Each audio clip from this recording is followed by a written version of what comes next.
Good day, everyone. I am Teacher Cheryl, and we will be talking about psychosocial health.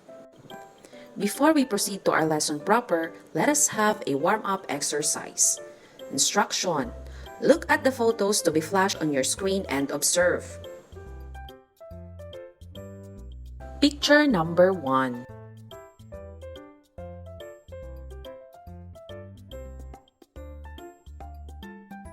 Picture number 2.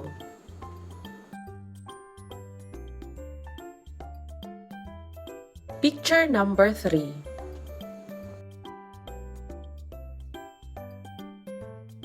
Picture number 4.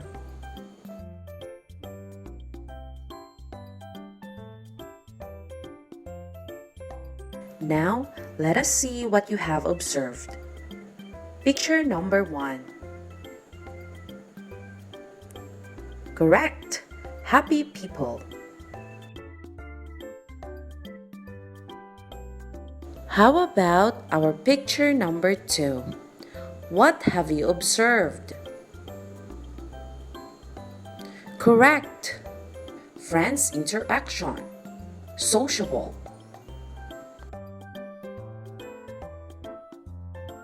Picture number 3. What have you observed? Correct!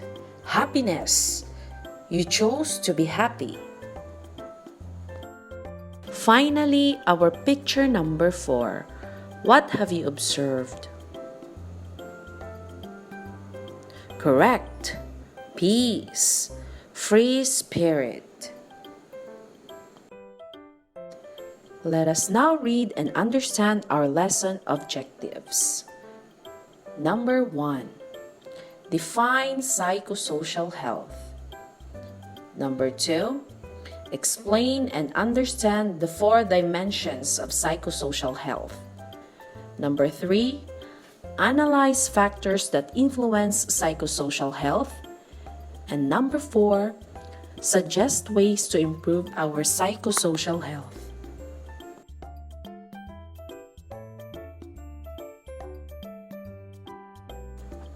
Let us now have our puzzle activity.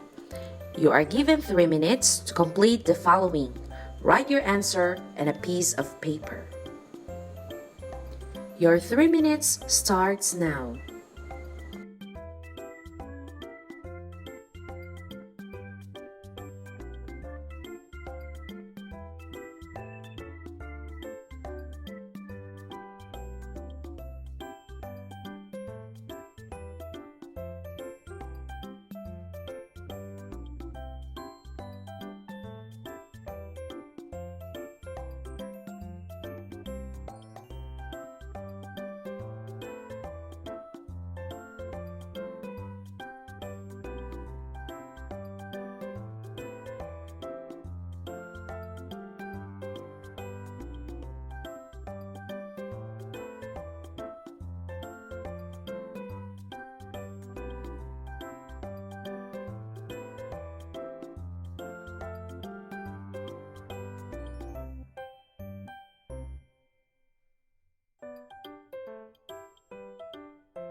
Let us now check your answers.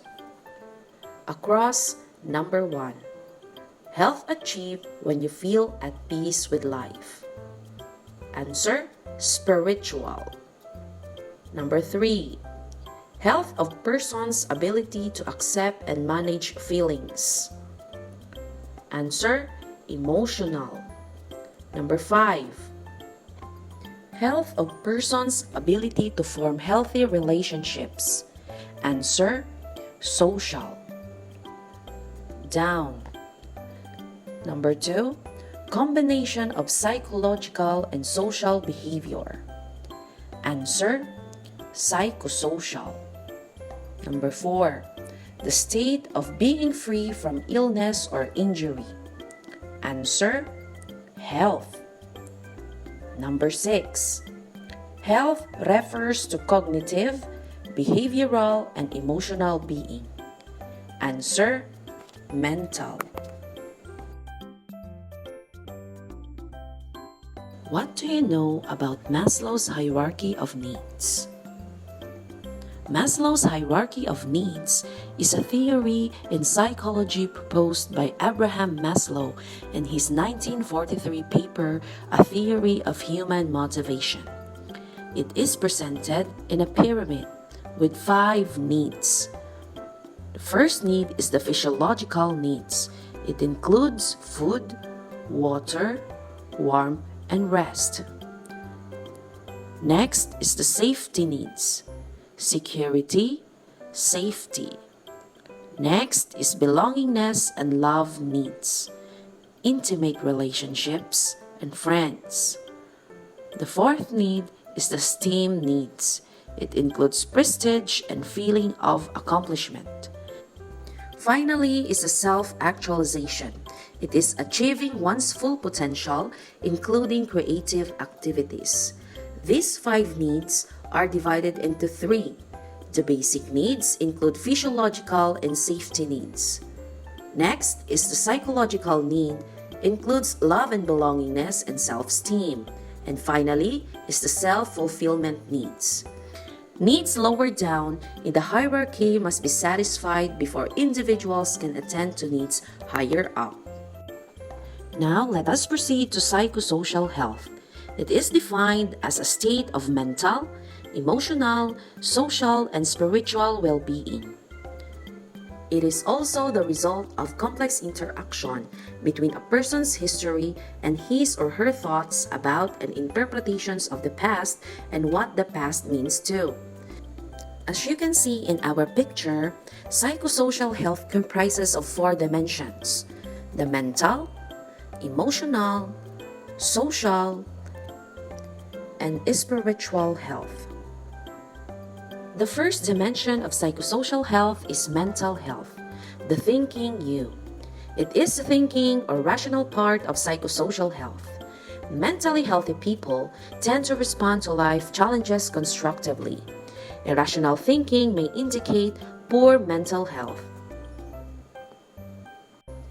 The second dimension of psychosocial health is emotional health, the feeling you.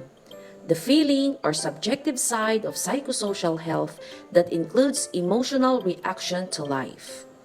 Emotions are intensified feelings and complex patterns: love, hate, frustration, anxiety, and joy. The third dimension of psychosocial health is the social health, interactions with others. This is the aspect of psychosocial health that includes interactions with others, ability to use social supports, and ability to adapt to various situations. Psychosocial health also includes social bonds and social support. The fourth dimension of psychosocial health is the spiritual health, an inner quest for well-being. Spiritual health is a belief in a unifying force that gives purpose or meaning to life, a sense of belonging, a feeling of connection to other people, to nature, or God, or other higher power. The 4 dimensions of psychosocial health are mental, social, emotional, and spiritual. How do we know that someone is psychosocially healthy? Psychosocially healthy people have these traits. Number 1, feel good about themselves. Next, feel comfortable with other people. Third, control tension and anxiety. Fourth, they are able to meet the demands of life. Fifth, curb hate and guilt.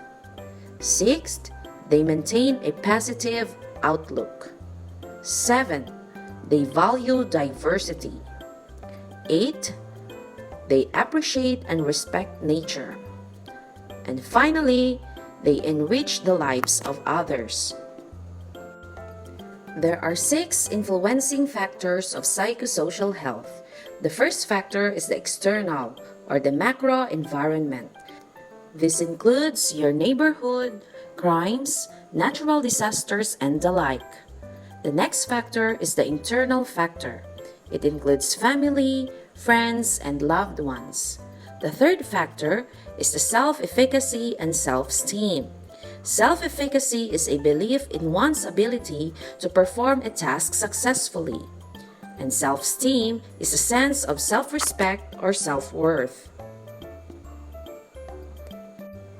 The fourth influencing factor is the learned helplessness versus optimism. Learned helplessness is giving up because of repeated past failure, while learned optimism is teaching oneself to be optimistic. Positive affirmations. The fifth influencing factor is personality. In general, people who possess the following personality traits often appear to be psychosocially healthy: extroversions, agreeableness, openness to experience, conscientiousness, emotional stability, and resiliency. The sixth and final influencing factor of psychosocial health is the lifespan and maturity. Our temperaments change as we move through life.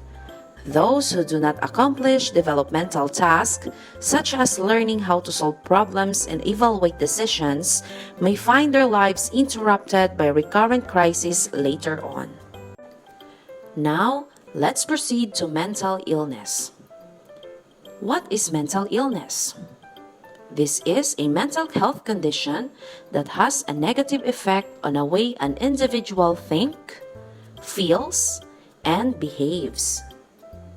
There are 8 major psychosocial health disorders. First is the major depression disorder. It is the common cold of psychological disturbances. It interferes with your work, study, sleeping, eating, relationships, and enjoyment of life. Second is schizophrenia. It is a biological disease of the brain. Third, bipolar disorder. It is the alternating episodes of mania, which are highs, and depression, which are lows. Fourth, attention deficit hyperactivity disorder. Fifth, anxiety disorders. This includes panic disorder, social phobias, obsessive compulsive disorder, and generalized anxiety disorder. Sixth, substance abuse.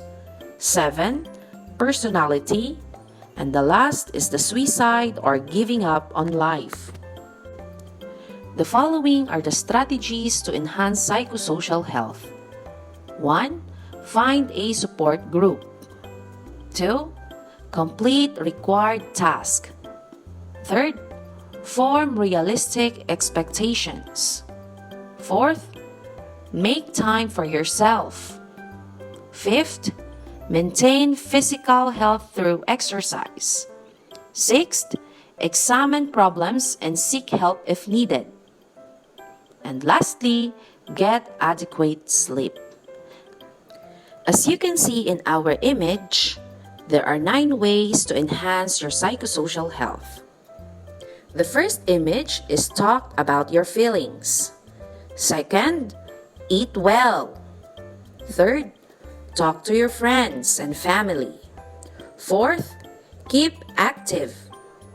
Fifth, ask for help. Sixth, take a break.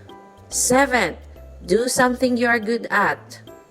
Eighth, accept who you are. And ninth, care for others. We are now done with our lesson for today. Now, we will proceed to our enrichment activity. True or false? Answer the following statements.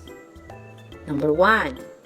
Psychosocial health defines as a state of mental, emotional, social, and spiritual well-being. True or false? Correct. True.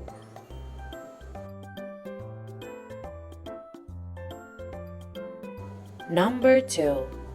Joking around with friends is an example of mental health. True or false? Answer: false. Joking around with friends is an example of social health, interaction with others. Number 3. Self-efficacy is the belief in one's ability to perform a task successfully. True or false? Answer: true. Number 4. Learned optimism is teaching oneself to be optimistic. True or false? Answer: true. Number 5. Mental health, emotional health, physical health, spiritual health. Which one does not belong to the 4 dimensions of psychosocial health? Answer: physical health.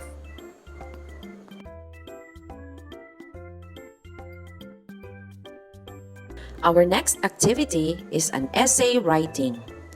Instruction: elaborate the popular quote, "No man is an island." You can write your essay in a 1 whole sheet of paper.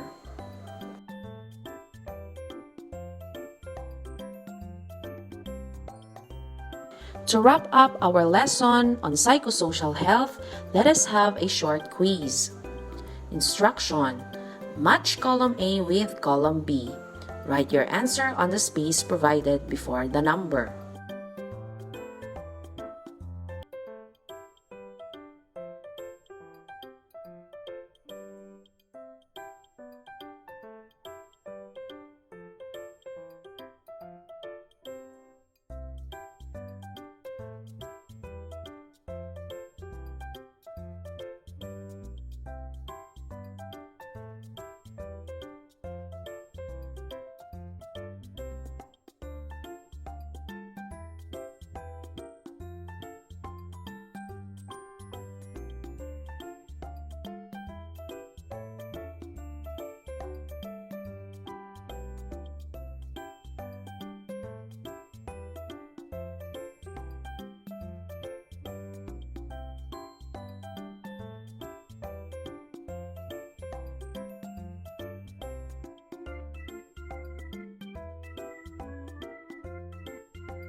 Answers to our quiz are now flashed on your screen.